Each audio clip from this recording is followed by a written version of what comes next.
Let's pot up some Anthurium Zara hybrids I grew from seed together into my custom made seedling mix that I mix with you guys one on one, and finally find out what's in my water to guarantee exponential growth.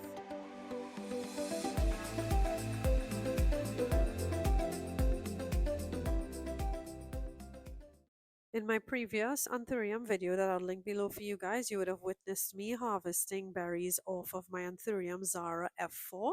That's the mother plant for these hybrids. It's crossed with Anthurium pedata radiatum or Anthurium fingers.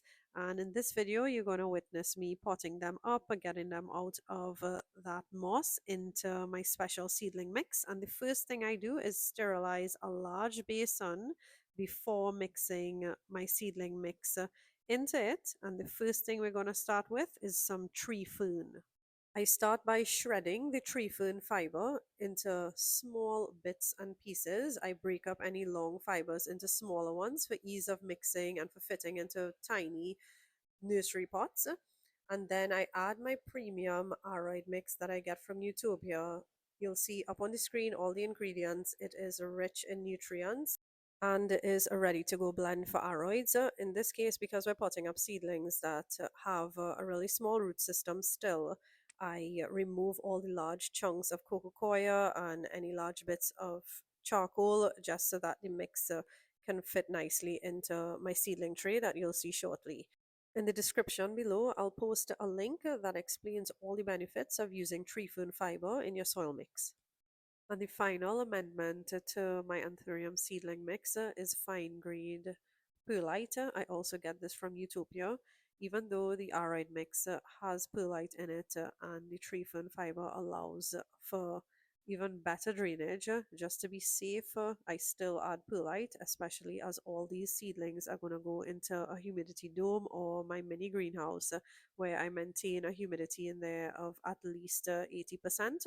So I just add the fine grain perlite just as a precautionary measure and to make sure I have a nice, fluffy, well aerated mix that you can see here. This is the seedling tray that I mentioned earlier. I just halfway fill that with my mix before adding the seedlings in.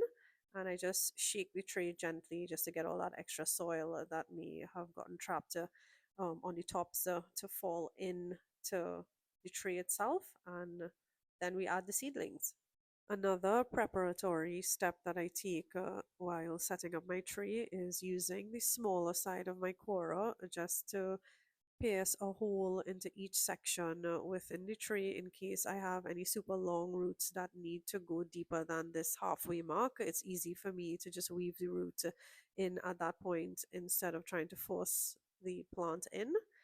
And then these seedlings here, I've had them soaking in water once I removed it from moss so that they don't dehydrate. And once the tree was prepped, and here's an example of me weaving the root in to that hole just to give the seedling some more wiggle room before I actually top dress this.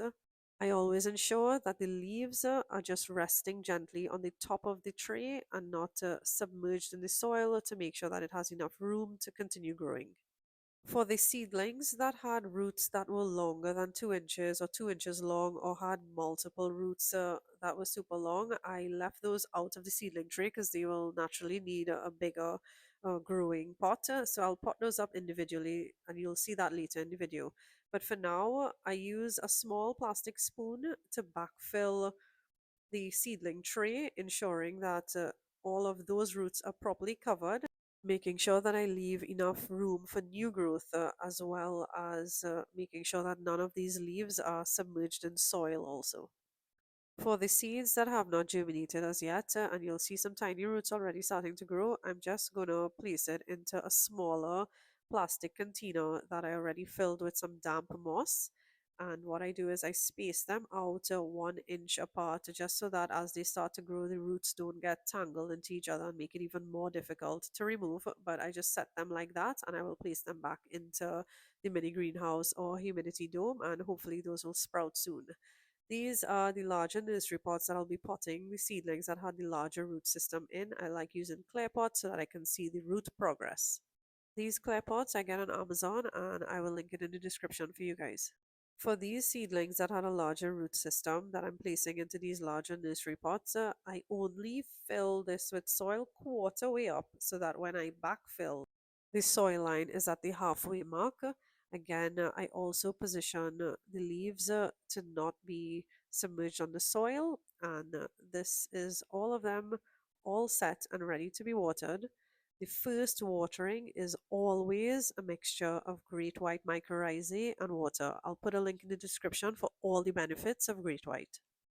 In a nutshell, the great white solution helps to prevent the seedlings from experiencing shock or trauma having been moved from a growing medium of moss into soil, and also, equally important is that the mycorrhizae in the soil now allows for efficient nutrient uptake so that these seedlings can size up faster and just acquire all the nutrition it needs to ensure a healthy, happy life and fast sizing up.